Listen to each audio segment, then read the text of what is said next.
Sebuah rumah tua di Pacitan yang sudah lama terbengkalai akhirnya direnovasi.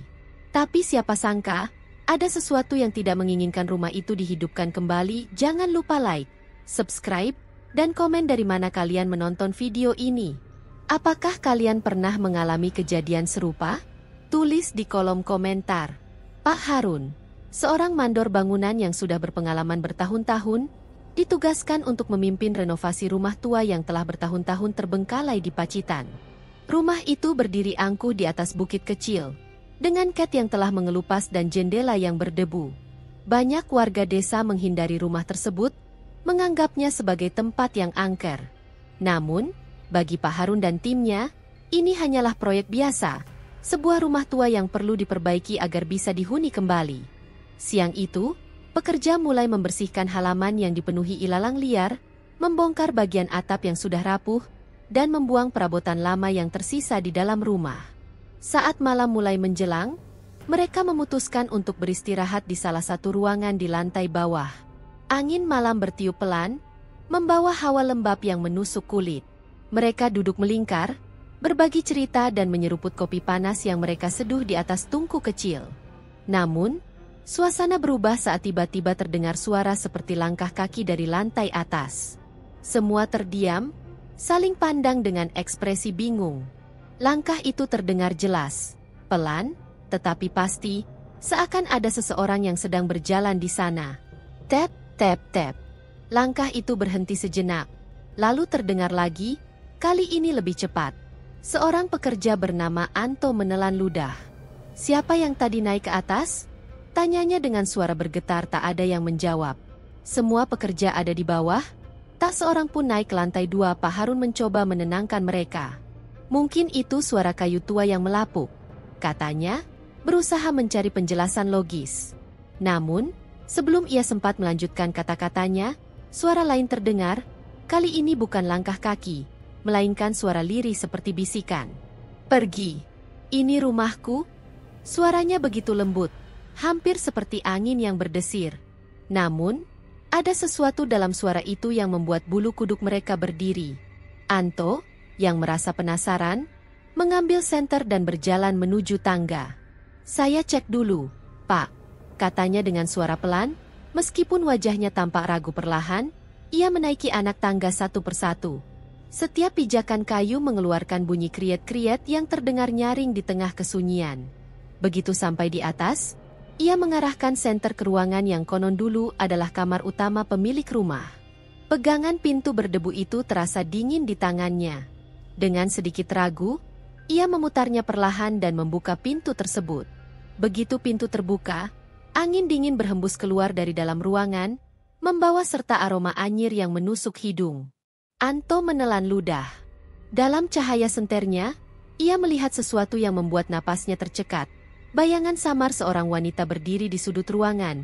Dia menatapnya. Seketika itu juga, lampu senter di tangannya berkedip-kedip lalu padam. Di dalam kegelapan, suara bisikan itu terdengar lagi. Kali ini lebih dekat. "Jangan ganggu aku." Anto berteriak dan berlari turun secepat mungkin, membuat pekerja lain terlonjak kaget. Wajahnya pucat, napasnya memburu, dan tubuhnya gemetar hebat. Kita nggak boleh di sini," katanya tergagap. Pak Harun mencoba bertanya apa yang ia lihat, tetapi Anto hanya menggeleng. Di matanya, ada ketakutan yang begitu nyata. Malam itu, tak ada satupun dari mereka yang bisa tidur dengan tenang. Keesokan paginya, sinar matahari menyelinap melalui celah-celah jendela yang berdebu, menerangi ruang-ruang kosong dalam rumah tua itu. Para pekerja kembali melanjutkan pekerjaan mereka meskipun kejadian malam sebelumnya masih membekas di benak mereka. Anto yang semalam ketakutan memilih bekerja di luar rumah, membantu membersihkan halaman. Wajahnya masih pucat, dan ia terus menundukkan kepala seolah enggan menatap ke arah rumah itu. Sementara itu, di dalam rumah, beberapa pekerja membongkar dinding kayu yang mulai lapuk. Debu dan serbuk kayu beterbangan di udara.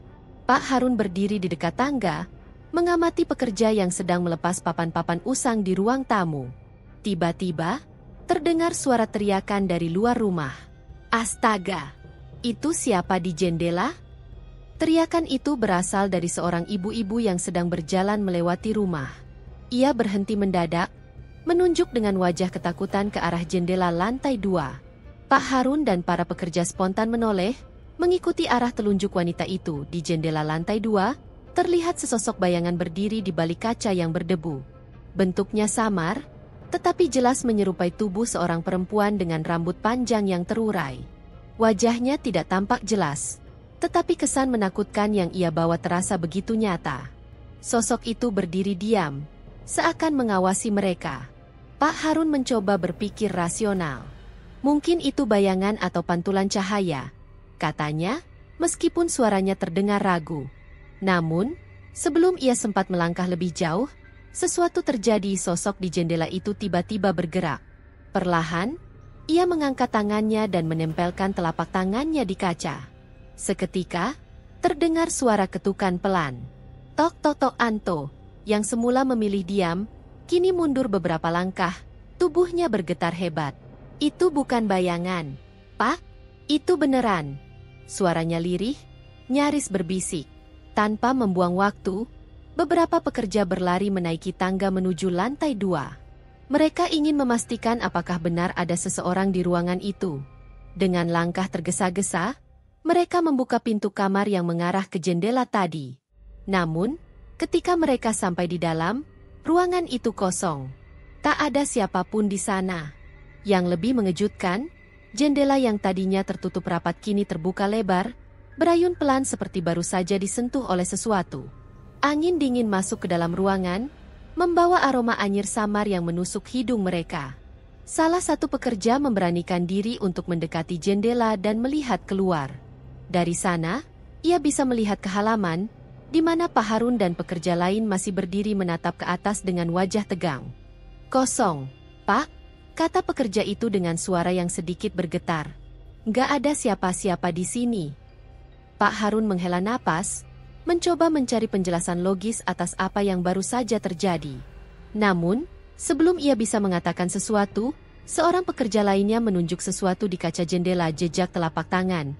Di atas debu yang menutupi kaca, terlihat bekas telapak tangan yang seolah baru saja menempel di sana. Tidak terlalu besar, tetapi jelas milik seseorang atau sesuatu. Yang membuat bulu kuduk merinding adalah bekas itu tampak tidak wajar. Jari-jarinya lebih panjang dari tangan manusia biasa, dan bagian tengahnya tampak sedikit cekung, seperti bukan berasal dari tangan manusia. Mereka semua terdiam, tidak ada yang berani bicara untuk beberapa saat. Hanya suara angin yang berdesir di luar. Anto menelan ludah. "Kita nggak sendirian di rumah ini, Pak," katanya pelan. Pak Harun menatap jendela itu dengan ekspresi serius. Dalam hatinya, ia mulai menyadari satu hal. Renovasi rumah ini mungkin tidak akan berjalan semudah yang ia kira. Pekerjaan renovasi terus berlanjut meskipun kejadian-kejadian aneh terus terjadi. Para pekerja mencoba mengabaikan rasa takut mereka, meyakinkan diri bahwa semua itu hanya kebetulan atau halusinasi akibat kelelahan. Namun, firasat buruk itu semakin nyata ketika mereka mulai membongkar lantai kayu yang telah lapuk di ruang tengah. Siang itu, udara di dalam rumah terasa lebih pengap dari biasanya. Para pekerja berkeringat deras saat mencungkil papan-papan tua, membuang serpihan kayu yang sudah lama terkubur oleh debu. Namun, saat salah satu papan berhasil dilepas, seorang pekerja tiba-tiba berteriak, terhuyung mundur dengan wajah pucat. Pak Harun, lihat ini!" Suaranya bergetar, matanya menatap ke lantai yang terbuka dengan ketakutan. Di bawah lantai kayu yang baru saja dibuka, terdapat sesuatu yang tak biasa. Sebuah paku besar berkarat tertancap di atas sehelai kain putih kotor yang sudah menguning. Kain itu tampak kusut dan usang, tetapi yang paling mengerikan adalah noda kecoklatan yang mengering di atasnya. Warna dan teksturnya tidak seperti noda biasa, lebih menyerupai darah yang sudah membeku. Pak Harun mendekat, mencoba menarik kain itu dengan hati-hati. Begitu kain itu terlepas dari paku, hawa dingin tiba-tiba menyapu ruangan, membuat semua pekerja bergidik. Seketika, terdengar suara kerak, seperti sesuatu yang patah di dalam tanah. Sebelum mereka sempat bereaksi lebih jauh, salah satu pekerja, Darto, tiba-tiba memegang tangannya dan menjerit kesakitan. "Aduh, tangan saya, Pak!" Semua orang menoleh ke arahnya. Darah segar mengalir dari telapak tangan Darto. Tetapi yang aneh, Tidak ada luka yang terlihat. Darah itu mengalir begitu saja, jatuh ke lantai dengan suara pelan, tetes, tetes. Namun, yang membuat mereka semakin merinding adalah bentuk darah yang jatuh ke lantai itu. Perlahan, tetesan-tetesan itu mulai membentuk pola yang menyerupai wajah manusia yang sedang menyeringai. Darto semakin panik. Ia menggoyangkan tangannya, mencoba menghentikan pendarahan yang entah dari mana asalnya. "Pak, saya nggak ada luka. Tapi kenapa berdarah begini?" Suaranya penuh ketakutan. Pak Harun segera menariknya ke samping, mencoba menenangkan pekerja lain yang mulai terlihat ketakutan. Anto, yang sejak awal sudah merasa ada yang tidak beres dengan rumah ini, menatap kain yang baru saja mereka temukan. Hatinya diliputi firasat buruk. "Pak, ini bukan kain biasa," katanya pelan, nyaris berbisik. "Mungkin ini ada hubungannya dengan kejadian di rumah ini dulu." Belum sempat Pak Harun merespons, tiba-tiba terdengar suara keras dari arah dapur, seperti sesuatu jatuh dan pecah. Brak! Semua pekerja terlonjak kaget. Mereka saling berpandangan, tak satu pun berani bergerak ke arah suara itu. Namun, sebelum mereka bisa mengambil keputusan, angin dingin kembali berhembus, kali ini lebih kuat. Lampu-lampu di rumah mulai berkedip-kedip, lalu mati begitu saja. Suasana menjadi gelap dan sunyi. Di tengah kegelapan, terdengar suara yang membuat bulu kuduk mereka meremang. Suara tawa pelan, lirih, tetapi jelas seseorang atau sesuatu sedang mengawasi mereka. Malam itu, para pekerja tidak bisa tidur dengan tenang. Setelah kejadian kain berdarah dan suara aneh di dapur, suasana di dalam rumah semakin terasa berat dan mencekam. Beberapa pekerja memilih tidur di luar rumah, beralaskan terpal di halaman, lebih memilih kedinginan daripada berada di dalam rumah yang terasa seperti dipenuhi oleh sesuatu yang tak kasat mata. Namun, Pak Harun dan Anto tetap bertahan di dalam, berusaha menunjukkan keberanian meskipun hati mereka mulai dipenuhi rasa was-was. Pak Harun duduk di sudut ruang tamu, mencoba membaca laporan proyek dengan penerangan lampu petromak kecil. Anto di sebelahnya, diam sambil memegang cangkir kopi yang sejak tadi tidak ia minum. Jam dinding tua di ruangan itu berdetak pelan. Setiap detiknya terasa lambat dan berat. Angin malam berhembus dari jendela yang setengah terbuka, membawa suara-suara samar dari kejauhan. Tepat ketika jarum jam menunjukkan pukul 12 malam, suasana mendadak berubah. Udara menjadi lebih dingin. Begitu menusuk hingga Pak Harun bisa merasakan dinginnya merayapi kulitnya. Lampu petromak berkedip-kedip. Cahayanya melemah seakan ada sesuatu yang menghisap energi di dalam ruangan. Anto yang semula hanya diam mulai merasa gelisah. Tiba-tiba, terdengar suara krek. Dari ujung lorong mereka berdua sontak menoleh. Suara itu berasal dari pintu tua di ujung koridor, pintu yang sejak awal mereka hindari karena konon kamar di baliknya adalah ruangan yang paling angker. Perlahan, pintu itu bergerak sendiri, berderit seperti dipaksa terbuka oleh tangan yang tak terlihat. Pak Harun dan Anto membeku di tempat. Dari celah pintu yang mulai terbuka, sesuatu tampak muncul dari dalam kegelapan. Sebuah bayangan hitam, tinggi, lebih besar dari manusia biasa, berdiri dia menatap ke arah mereka. Anto menelan ludah, tubuhnya bergetar hebat. "Pak, itu apaan?" Bisiknya nyaris tanpa suara. Pak Harun tidak menjawab. Matanya terpaku pada sosok itu. Bayangan hitam itu tidak memiliki wajah. Hanya sosok hitam pekat yang tampak lebih gelap daripada malam itu sendiri. Tapi meskipun tanpa mata, mereka berdua bisa merasakan bahwa makhluk itu sedang menatap langsung ke arah mereka. Ruangan semakin dingin. Angin berhembus dari celah pintu, membawa aroma anyir yang membuat perut mereka terasa mual. Suara tangisan lirih tiba-tiba terdengar, datang dari dalam ruangan gelap itu. Suara perempuan menangis, begitu menyayat hati, seakan penuh penderitaan yang mendalam. "Aku masih di sini. Kenapa kalian mengusikku?" Suara itu berbisik tepat di telinga mereka, meskipun tak ada siapapun di dekat mereka. Anto tersentak, tubuhnya gemetar. Dengan tangan yang mulai berkeringat, ia meraih lengan Pak Harun, berharap mereka bisa segera pergi dari tempat itu. Namun sebelum mereka bisa bergerak, bayangan hitam itu mulai bergerak maju. Langkahnya tidak terdengar, tetapi setiap ia mendekat, udara menjadi semakin berat. Pak Harun merasakan dadanya sesak. Seakan paru-parunya dipaksa menahan sesuatu yang tak terlihat.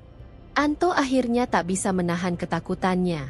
Dengan suara tercekat, ia berteriak, "Lari, Pak!" Mereka berdua sontak berlari keluar ruangan, meninggalkan lampu petromak yang kini nyaris padam. Mereka tak berani menoleh ke belakang, hanya terus berlari menuju pintu utama. Namun, sebelum mereka berhasil keluar, sesuatu membuat mereka berhenti di ambang pintu. Cahaya petromak yang redup di dalam ruangan tiba-tiba padam total dalam kegelapan itu. Mereka mendengar satu hal terakhir yang membuat bulu kuduk mereka meremang, suara nafas berat tepat di belakang mereka. Pak Harun dan Anto berdiri mematung di ambang pintu, napas mereka memburu, dada terasa sesak oleh ketakutan yang semakin menjadi-jadi. Di belakang mereka, kegelapan pekat menyelimuti rumah tua itu. Suara napas berat yang terdengar begitu dekat membuat keduanya menahan diri untuk tidak menoleh. Mereka tahu, apapun yang ada di sana, sedang berdiri tepat di belakang mereka. Angin malam yang dingin menerpa wajah mereka, membawa serta aroma tanah basah dan sesuatu yang lebih tajam, bau anyir yang menusuk hidung. Dari kejauhan, suara jangkrik dan burung malam terdengar samar, tetapi di dalam rumah itu, seolah semua suara lenyap. Keheningan yang mencekam mengikat mereka di tempat. Tiba-tiba, terdengar bunyi, krak, dari dalam rumah. Seperti sesuatu yang jatuh atau terinjak. Anto tidak bisa lagi menahan rasa takutnya. Dengan seluruh tenaga, ia menarik lengan Pak Harun dan berlari keluar rumah. Mereka berdua berlari sekuat tenaga melintasi halaman yang gelap, meninggalkan rumah itu tanpa menoleh ke belakang. Beberapa pekerja yang tidur di luar terbangun karena suara langkah kaki mereka yang panik. "Pak Harun, ada apa?" tanya salah satu pekerja. Wajahnya masih mengantuk. Pak Harun tidak langsung menjawab. Napasnya tersengal, keringat dingin membasahi dahinya. Ia menoleh ke arah rumah, mencoba mencari tahu apakah bayangan hitam itu masih ada di sana. Dan saat itulah mereka semua melihatnya. Di jendela lantai 2, sosok hitam itu berdiri diam. Lebih jelas dari sebelumnya. Kali ini, sosok itu memiliki bentuk yang lebih menyerupai manusia, tetapi lebih tinggi, dengan tubuh yang terlihat kurus kering. Tidak ada wajah di sana, hanya kegelapan pekat yang seakan menyerap semua cahaya di sekitarnya. Tapi yang membuat semua pekerja merinding adalah sosok itu melambaikan tangan ke arah mereka. Tidak ada yang berbicara, tidak ada yang bergerak. Beberapa pekerja bahkan langsung berlari menjauh. Ketakutan luar biasa menguasai mereka. Anto menutup mulutnya, matanya membelalak tak percaya. "Pak, kita harus pergi sekarang." Pak Harun masih terdiam. Ada sesuatu dalam hatinya yang berkata bahwa sosok itu bukan sekadar hantu yang ingin menakut-nakuti mereka. Ada sesuatu yang lebih besar, lebih kelam, yang bersembunyi di balik rumah tua ini. Ia mengingat kembali kain berdarah yang mereka temukan, paku berkarat, suara perempuan menangis di dalam kamar, dan sekarang, sosok tanpa wajah yang melambaikan tangan seperti menantang mereka untuk kembali. Akhirnya, dengan berat hati, Pak Harun mengambil keputusan. "Kita hentikan renovasi malam ini. Kumpulkan barang-barang. Besok kita bicara dengan pemilik rumah." Malam itu, tak ada satupun pekerja yang berani kembali ke dalam rumah. Mereka semua tidur di luar, dengan api unggun kecil yang menyala di tengah halaman, seolah menjadi satu-satunya cahaya yang melindungi mereka dari kegelapan rumah tua itu. Namun, meskipun mereka sudah berada di luar, suara-suara aneh masih terdengar dari dalam rumah. Terkadang, terdengar suara langkah kaki yang berjalan mondar-mandir. Kadang, terdengar suara ketukan dari dalam dinding. Dan sesekali, terdengar bisikan halus di telinga mereka, seolah ada seseorang yang berdiri di samping mereka dan berbisik perlahan. "Kalian tidak akan pergi. Kalian sudah terlalu jauh." Malam itu terasa begitu panjang. Tak ada yang bisa tidur dengan tenang. Mereka tahu, rumah itu tidak menginginkan mereka di sana pagi harinya. Matahari muncul dari ufuk timur, menyinari rumah tua yang semalaman dipenuhi kejadian-kejadian di luar nalar. Udara masih terasa dingin, seolah sisa-sisa kehadiran makhluk tak kasat mata itu belum benar-benar hilang. Para pekerja mengemasi barang-barang mereka dengan tergesa, enggan berlama-lama di tempat yang sudah jelas bukan sekadar rumah kosong biasa. Pak Harun duduk di atas kursi kayu di halaman, menatap rumah tua itu dengan ekspresi yang sulit dijelaskan. Di dalam hatinya, masih ada perasaan tak tenang. Ia bukan tipe orang yang mudah percaya tahayul, tetapi kejadian semalam telah mengubah cara pandangnya. Sesuatu yang sangat kuat bersemayam di dalam rumah itu, dan jelas tidak ingin diganggu. Anto datang menghampiri, wajahnya masih terlihat pucat. "Pak, kita benar-benar ninggalin proyek ini?" tanyanya pelan, masih ragu dengan keputusan yang diambil. Pak Harun menghela napas panjang. "Aku akan bicara dengan pemilik rumah. Kita harus cari tahu lebih dalam tentang sejarah tempat ini sebelum melanjutkan renovasi." Matanya masih menatap ke jendela lantai 2, tempat di mana sosok hitam itu muncul semalam. Tak lama kemudian, pemilik rumah datang, seorang pria parubaya bernama Pak Slamet. Ia tampak terkejut saat melihat para pekerja sudah berkemas. "Kenapa kalian berhenti? Apa ada masalah?" tanyanya dengan nada heran. Pak Harun ragu sejenak, tetapi akhirnya ia memutuskan untuk berkata jujur. "Pak Slamet, rumah ini ada sesuatu di dalamnya. Kami mengalami kejadian-kejadian aneh. Kami melihat sosok hitam, mendengar suara-suara, dan menemukan benda-benda yang tidak seharusnya ada." Pak Slamet terdiam sejenak. Wajahnya berubah. Matanya sedikit menunduk, seolah mencoba menyembunyikan sesuatu. "Saya sudah menduga," katanya lirih. Pak Harun menatapnya dengan serius. "Apa yang sebenarnya terjadi di rumah ini, Pak?" Dengan suara berat, Pak Slamet mulai bercerita. Rumah itu dulunya milik seorang wanita bernama Bu Sari, seorang janda yang hidup sendirian setelah suaminya meninggal dalam kecelakaan tragis. Warga sekitar mengenalnya sebagai sosok yang pendiam dan jarang keluar rumah. Namun, desas-desus mengatakan bahwa Bu Sari sering melakukan ritual-ritual aneh di dalam rumahnya. Suatu malam, ia ditemukan tewas di dalam kamar lantai 2, dengan tubuh yang membusuk dan wajah yang membiru seolah telah meninggal berhari-hari. Yang lebih mengerikan, di sekeliling jasadnya ditemukan kain putih yang penuh bercak darah dan beberapa paku berkarat yang tertancap di lantai. Persis seperti yang ditemukan oleh para pekerja di bawah lantai kayu kemarin. Tidak ada yang tahu penyebab kematiannya secara pasti, tetapi sejak saat itu, rumah ini terbengkalai. Setiap orang yang mencoba tinggal di sana selalu mengalami kejadian aneh. Barang berpindah sendiri, suara langkah kaki di malam hari, hingga penampakan perempuan menangis di jendela. "Rumah ini tidak ingin diperbaiki," ujar Pak Slamet lirih. "Mungkin Bu Sari masih ada di sana, menjaga tempatnya." Suasana menjadi semakin mencekam. Para pekerja yang mendengar cerita itu saling berpandangan, ketakutan mulai kembali merayapi hati mereka. Tidak ada yang ingin berurusan dengan sesuatu yang tidak bisa mereka lihat. Apalagi jika arwah yang menghuni tempat ini adalah seseorang yang masih menyimpan rasa sakit dan dendam. Pak Harun akhirnya mengambil keputusan. Renovasi dihentikan. Tidak ada yang boleh kembali ke rumah itu. Rumah tersebut akan dibiarkan seperti apa adanya, tanpa diusik lagi. Dengan langkah berat, mereka meninggalkan rumah itu.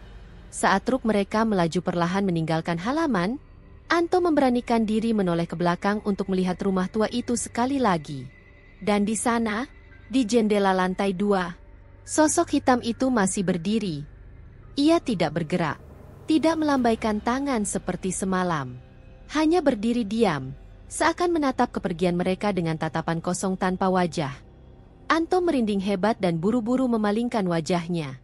Dalam hati, ia berdoa agar mereka tidak membawa pulang sesuatu dari rumah itu. Karena bagi mereka yang pernah masuk ke dalamnya, rumah itu tidak akan pernah melupakan mereka.